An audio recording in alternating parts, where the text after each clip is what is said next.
திருச்சி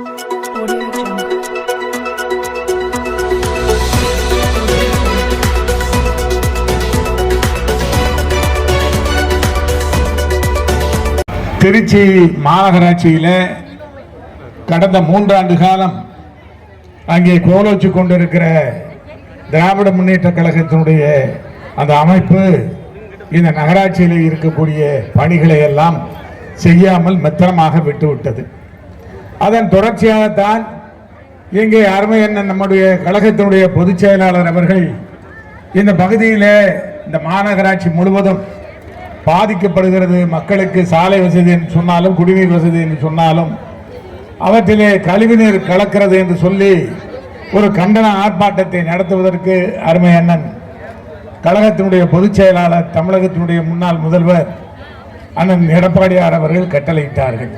அந்த கட்டளையின் அடிப்படையிலே தான் இந்த கண்டன ஆர்ப்பாட்டம் இங்கே எழுச்சியாக நடைபெற்றுக் கொண்டிருக்கிறது. காரணம் என்னவென்று சொன்னால், திருச்சி மாநகராட்சி மட்டுமல்ல, தமிழ்நாட்டில் இருக்கிற ஒட்டுமொத்த மாநகராட்சிகளிலும் இங்கே பணிகள் எதுவும் சரியாக நடைபெறவில்லை என்ற குற்றச்சாட்டு இருக்கிறது. அதே போலவே மாநகராட்சி பணிகளில் அங்கே இருக்கக்கூடிய மேயர்களை எதிர்த்து திராவிட முன்னேற்ற கழகத்தை சேர்ந்த மாநகர் மன்ற உறுப்பினர்கள் போராட்டம் நடத்தி கொண்டிருக்கிறார்கள். அந்த போராட்டத்தின் அடிப்படையிலே அங்கே இருக்கக்கூடிய மேயர்கள் எல்லாம் மாற்றப்படக்கூடிய அவல நிலை. நெல்லையிலே ஒரு மேயரை மாற்றி இன்னொரு மேயரை கொண்டு வந்திருக்கிறார்கள்.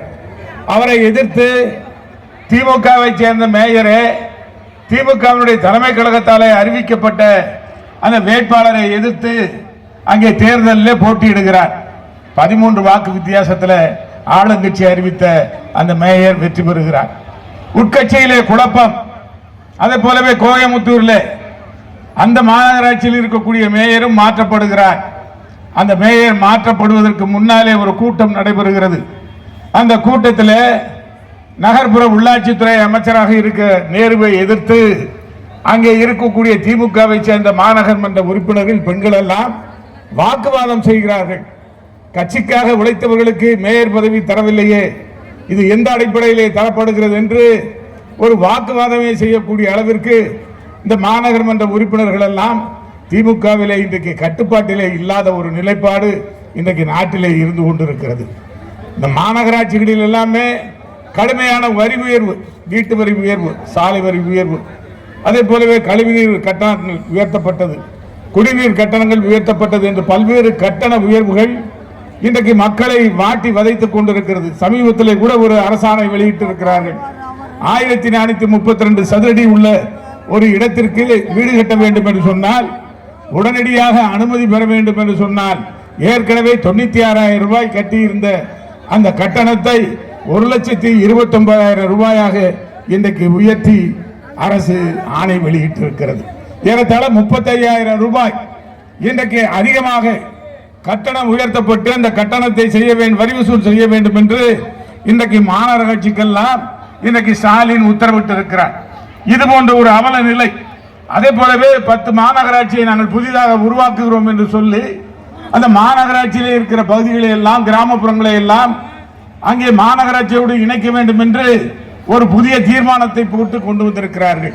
அனைத்து இந்திய அண்ணா திராவிட முன்னேற்ற கழகம் தமிழ்நாட்டிலே திருச்சியிலே நம்முடைய கழகத்தின் சார்பிலே மிகப்பெரிய ஆர்ப்பாட்டம் அங்கே புறநகர் பகுதியிலே நடைபெற்றது. இன்றைக்கு அதன் எதிரொலியாகத்தான் சோமரசன்பேட்டை என்று சொன்னாலும் சரி, புங்கனூர் என்று சொன்னாலும் சரி, அல்லது அதவத்தூர் என்று சொன்னாலும் அத்தனை பகுதிகளிலும் அள்ளித்துறையிலே நடைபெற்ற அந்த ஆர்ப்பாட்டத்தின் எதிரொலியாக இன்றைக்கு போராட்டங்கள் மக்கள் தொடர்ந்து நடைபெற்றுக் செய்து கொண்டிருக்கிறார்கள். அதே போலவே லால்குடி தொகுதியிலே மாடக்குடி பகுதி, திருவரம்பூர் பகுதியிலே கீழ்களக்குறிச்சி பகுதி என்று எல்லா பகுதியிலும் இன்றைக்கு ஆர்ப்பாட்டங்கள் இந்த அரசை எதிர்த்து, இந்த மாநகராட்சியை எதிர்த்து இன்றைக்கு திருச்சி மாநகராட்சி முழுவதும் நடைபெற்றுக் கொண்டிருக்கிறது என்று சொன்னால், இந்த மாநகராட்சியுடைய நிர்வாக சீர்கேடு, இந்த சீர்கேட்டின் மூலமாகத்தான் இன்றைக்கு இந்த மக்களை இன்றைக்கு வாட்டி வதைத்துக் கொண்டிருக்கிற அரசை கண்டித்து, மாநகராட்சியை கண்டித்து இன்றைக்கு அனைத்து இந்திய அண்ணா திராவிட முன்னேற்ற கழகத்தின் சார்பிலே இந்த மாபெரும் கண்டன ஆர்ப்பாட்டங்கள் நடைபெற்றுக் கொண்டிருக்கிறது.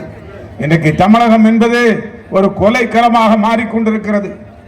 இன்னைக்கு சட்டம் ஒழுங்கு பிரச்சனை நாட்டிலே இருக்கிறதா என்று தெரியவில்லை. கொலை, கொள்ளை, களவு, கற்பழிப்பு, இதுதான் இன்றைக்கு தமிழ்நாட்டினுடைய நிலை. குறிப்பாக சொல்ல வேண்டும் என்று சொன்னால் அத்தனை அரசியல் இயக்கங்கள், அனைத்து இந்திய அண்ணா திராவிட முன்னேற்ற கழகம், அதே போலவே காங்கிரஸ் பேர் இயக்கம், பாஜக, பாட்டாளி மக்கள் கட்சி, விடுதலை சிறுத்தைகள் கட்சி, நாம் தமிழர் கட்சி, கம்யூனிஸ்ட் கட்சி என்று பல்வேறு கட்சிகளை சேர்ந்த தலைவர்கள் எல்லாம் கொல்லப்படுகிற நிலை, ஒரு கொலை செய்யப்படுகிற நிலை இன்றைக்கு தமிழ்நாட்டிலே இருக்கிறது. இன்னும் சொல்ல போனால் ஸ்டாலினுடைய அண்ணன் பையன், அழகிரியினுடைய பையன் துரை தயாநிதி, அவர் வேலூர் சிஎம்சி மருத்துவமனையில் அங்கே அனுமதிக்கப்பட்டு அங்கே மருத்துவ சிகிச்சை எடுத்து வருகிறார். அவருக்கு கூட மின்னஞ்சலில் அங்கே ஒரு மின்னஞ்சல் வருகிறது, அதிலே கொலை மிரட்டல் வருகிறது. இது போன்ற நிலைதான் இன்றைக்கு கடந்த 3 ஆண்டு காலமாக தமிழ்நாட்டிலே இருக்கிற இந்த அரசு மாற்றப்பட வேண்டும்.